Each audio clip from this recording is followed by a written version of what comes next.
Moving ahead, let's talk about Standard 6, which is conflicts of interest, and 6A is disclosure of conflicts. In particular, we're talking about, or primarily talking about, disclosure of conflicts with clients. So I told you I had my three pillars associated with the ethics material. That was that we combine the ideas of loyalty and objectivity. So we have the right starting point for how we execute our fiduciary responsibilities. Then we have this notion of reasonable basis. That is diligence, reasonable basis. We've engaged in the groundwork to understand the recommendations that we're making.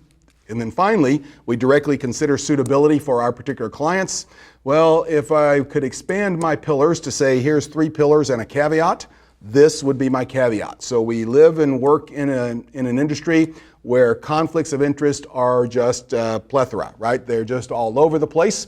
So maintaining a complete sense of objectivity so that we don't have any conflicts of interest is nearly impossible. But luckily, there is a cure for the problems with our objectivity and independence, and that is, well, we are still professionals. We still think we're doing the right thing. We still understand our fiduciary responsibilities. We intend to be loyal, but we have to disclose anything that would impair our independence objectivity because then the client can decide whether or not that is going to be material to them. Do they think it's going to have an influence on the way we deal with their accounts? It doesn't free us up to be disloyal, okay? But it does allow the client to make an informed decision about whether or not to use our services. So standard 6A, disclosure of conflicts. We're supposed to make full, fair disclosures of all matters, okay, that could reasonably be expected to impair our independence or objectivity or interfere with our duties to clients, prospects, or employers. All right. So the clients and prospects, I think that's the main point of this. But notice the employers are in here as well. We have to disclose to employees and employers any conflicts that we would have. Okay. What bothers me here is the all matters that could reasonably be expected. Well, all that could reasonably be expected. Again, interpret this as a high standard for what needs to be disclosed. So the joke I like to tell is that if you are promoted from assistant coach to coach of your 7-year-old daughter's soccer team, okay, well, then you have to disclose it. Maybe as an assistant coach you don't have to, but once you get the authority of the coach over those 7-year-old girls, then that kind of power just can't go undisclosed. So be careful, interpret what requires disclosure, set a low threshold for what requires disclosure. So, and then we're going to ensure that the disclosures are prominent and in plain English. When this came into the curriculum, I thought it was a great change. So yes, I disclosed it. It's on my 400-page research report. It's on page 312 in the second footnote in font 6 in 6-point font. Well, no, disclosures of conflicts, they have to be prominent, and they've got to be in plain English. Okay, so if you have all the legalese in there so that you have to graduated from Harvard Law School to be able to understand it, well, that's not meeting your ethical responsibilities. It's got to be prominent. It's got to be something that the client would reasonably be able to understand. So guidance here. Hey, when we're talking about disclosure to clients, okay, well, disclose things that impair objectivity. That allows the client to make a decision about your motives and your biases and decide whether or not to use your services. So this could be conflicts between the member or the firm, your employer or the employee that's working the account, and an issuer. Right, so you've got a relationship with an issuer. You are, investment banking relationships. If there's market making activities going on, of course, significant stock ownership. If your firm owns a big position in some other startup, then you've got to make sure that's known. Or if you or prominent people in your firm serve on the board of a company that you're considering recommending, well, those are all things that would need to be disclosed. So this is disclosure to clients. Okay, we can also think about disclosure to employers. So here, conflicts of interest would be, okay, stock ownership in stock that you've analyzed or for which you're updating recommendations. If you serve on the board of a particular company, well, you need to make sure your employer knows about that. And then basically any financial or other pressures that can influence your decisions. So if you've got family pressures, the family is has a major stake in some firm somewhere, well, if those types of things are going on, well, then the employer needs to know what that is so that they can put appropriate limits and understand what conflicts you're facing and make your responsibilities in line with your ability to actually make independent judgment. So also covers conflicts that could be damaging to the employer's business. So if you secretly fight crime in the evenings, you're a financial analyst by day and a superhero at night, well, all right, you're going to have to disclose that, because once it came out, that could damage your employer's business, because not everybody likes superheroes. In particular, supervillains don't like superheroes. So what about recommended procedures? Of course, disclose compensation agreements with the employer that conflicts with client interest. So if the way you reward your research analysts, okay, that could be interpreted in some instances as being in conflict with client interest. Well, most of the big firms anyway, their research departments, they now have a disclosure on research reports about how they compensate their analysts. So if a firm does not permit disclosure, so you say, look, I'm doing the best job I can and I don't think this is tainting my recommendations, but the fact that I'm getting these buy recommendations does lead to more income or something like that. Okay, well, you want to disclose that so the user of that information can make an informed decision. The firm says, no, we're not going to disclose that. That's proprietary. Okay, well, in the limit, once again, okay, you cannot be a tacit participant in a violation, so you may have to dissociate.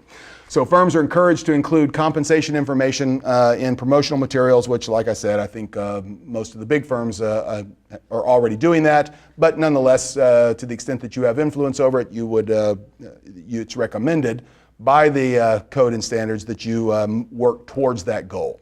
Okay, what about 6B, priority of transactions? Hey, so priority of transactions, so we have investment transactions for clients and employers, and we know they take priority over transactions for the member or the candidate. Okay, so you come last. So we've got your personal transactions come after your employer. Okay, they come after your customers.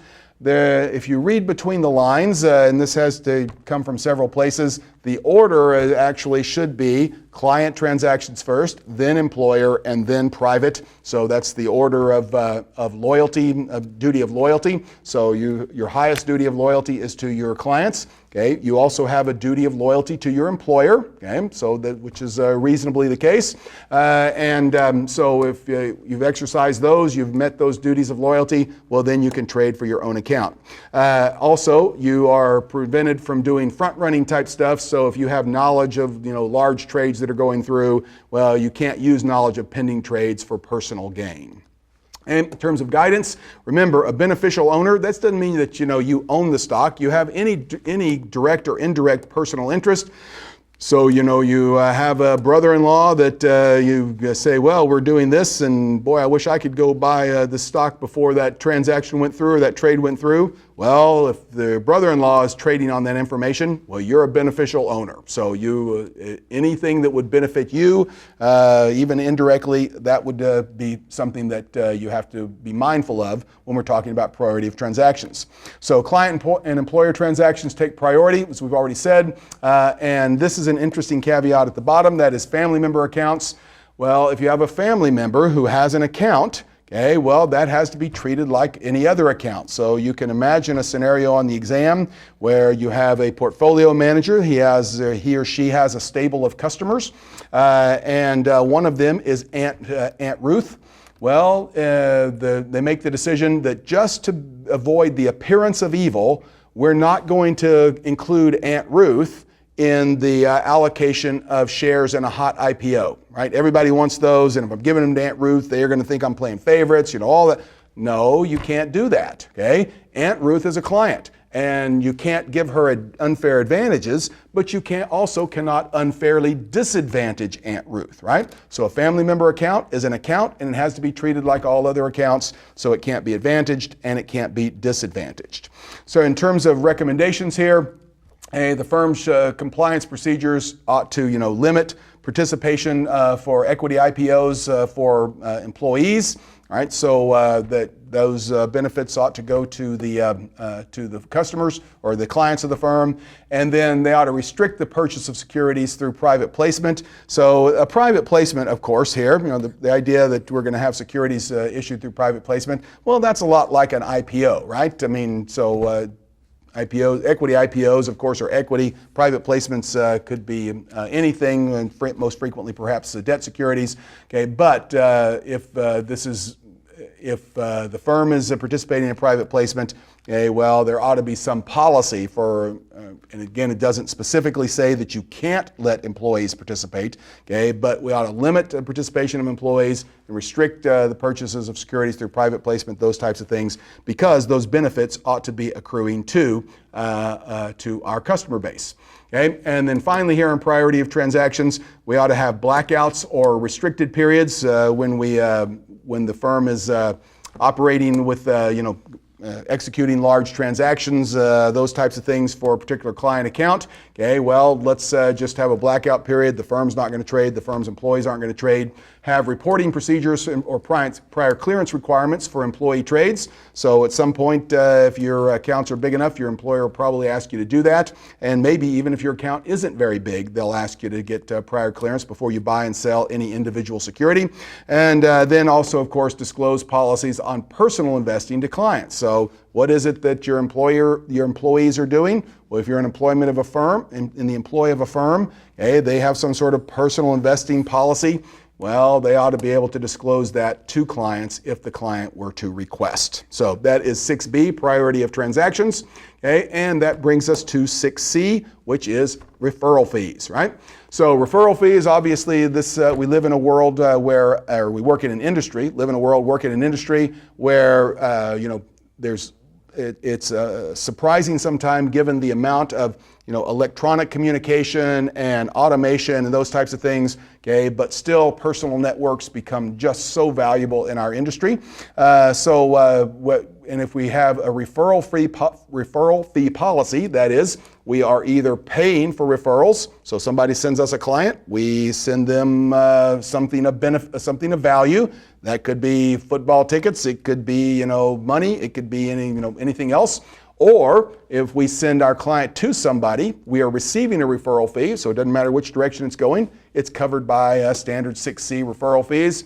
So we need to disclose to the employer, to our clients and prospective clients, any compensation, consideration, benefit, doesn't matter if doesn't have to be cash, okay, that we either receive from or pay to others for the recommendation of products or services. So if we're paying or we're receiving, if it's money or if it is, restaurant gift cards or whatever it is, if there's an exchange of something of value in exchange for a referral, okay, well, that needs to be disclosed to both the employer and to clients. Okay, so the disclosure here allows clients and employers to evaluate the full cost of service and any potential biases. So, all right, I'm doing some business with you, I'm helping arrange some sort of financing structure, and I say, if you went down the street and talked to my friend Mary about, insurance, she would be somebody I would trust for you to talk to. Well, all right, that's fine. I have referred Mary to you, and if Mary then says, well, I will give you, X number of dollars for every client that you refer that comes in, well, that's fine as well, assuming your employer doesn't prohibit it, okay, but it does have to be disclosed, right? So we've got to disclose these arrangements because we need to let the client or the employer understand our motivations. So disclosures have got to be made prior to entering into any formal agreement for services. So before we enter into a formal agreement with the client or a formal referral policy agreement, we've got to make sure that we have everything in order. So we have the disclosures made, okay, and then need to disclose the nature of the consideration. So if it's cash, or if it's some other benefit, then we've got to make sure that's part of what's going on. Okay, and then finally here for referral fees, we're going to encourage the firm to have a clear policy regarding referral compensation. So we need to have, understand exactly what the policy is, and either we disallow it altogether or we allow it under some certain circumstances or within some ranges or in some types of relationships, but we've got to have a policy. Okay, the firms that don't prohibit it should have an approval process. So if I'm going to enter into this arrangement to either pay or receive referral fees, well, I need some way to tell my employer this is what I'm doing. There's some sort of formal process for that.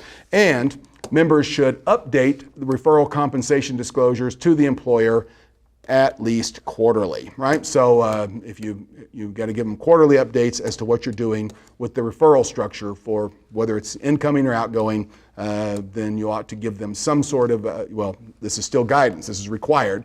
You still have to give your firm an update to how that is going, how it's progressing, okay, what the nature of the compensation is, what are the extent of the referral network, all those sort of things have to be updated quarterly. So that's referral fees and standard 6.